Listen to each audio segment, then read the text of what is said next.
Hi guys. Kain tayo.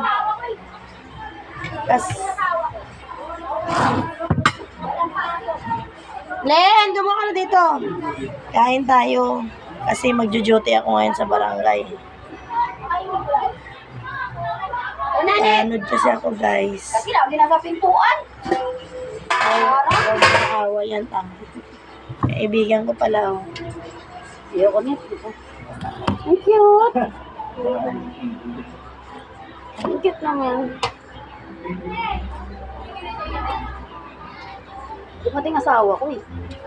Kaya alam ko sa asawa mo. Hindi, nandun ako sa taas.